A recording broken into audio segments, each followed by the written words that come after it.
Calgary, it really feels like the first time, for Foreigner founder Mick Jones as he watched a rehearsal last week for Jukebox Hero, the musical based on the songs of the legendary rock group.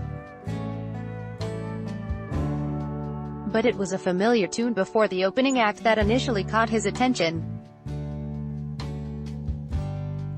Actors rehearsed for the Calgary premiere of the musical Jukebox Hero based on Foreigner songs. Jeff McIntosh, the Canadian press, did they slip in a Billy Joel song? He asked with a chuckle while Allentown played softly through the Jubilee Auditorium in Calgary. Jukebox Hero tells the story of the hard-hit town of Blatant Paw that is saved with the help of a famous local rock star who comes home to stage a benefit concert.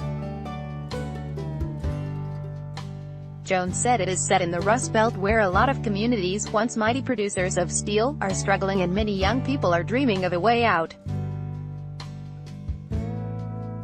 Article continued below. I think that is the dream of any kid today in America. I think it's reflective of the pain and the failure of the system, Jones said while he watched the rehearsal. Jones didn't pick the songs that were used in the musical and only took in a couple of days of auditions. I left thinking there was a hell of a lot of work to do and how would they be able to put it together, but it gave me an idea of how swiftly this was moving along, he said. All of a sudden it's real.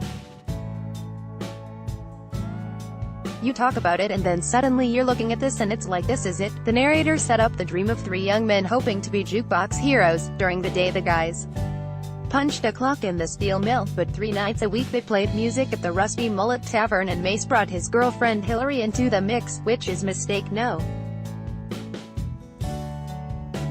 When in the rock and roll playbook, that line caused Jones to laugh out loud. Article continued below. It's like having a cat on a ship. That's the classic situation from Yoko to all those bands who sort of failed, he said. A version of Low Down and Dirty prompted Jones to applaud. I'm impressed really, he said.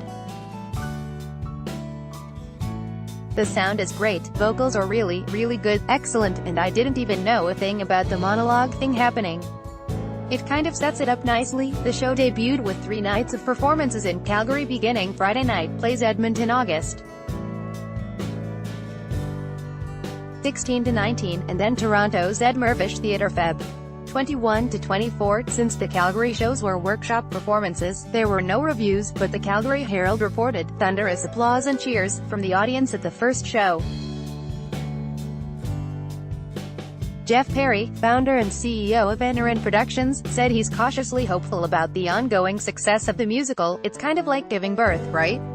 You hope everything looks fine and you don't really know until that baby comes out, said Perry. After Toronto, we're going on the road for a 3-week tester tour. We're going to Washington, Chicago, Atlanta and some Florida dates, and that'll tell the tale if this thing sells tickets and what people think. After that it'll make or break itself. The show is written by the prolific duo Dick Clement and Ian LaFrenice, who are responsible for the movies The Commitments and Across the Universe. The whole thing was coming up with a story that hung together. We needed a plot, said Clement. There's an element of the rock and roll dream and there's the sibling rivalry between the two bros. We hope it hangs together.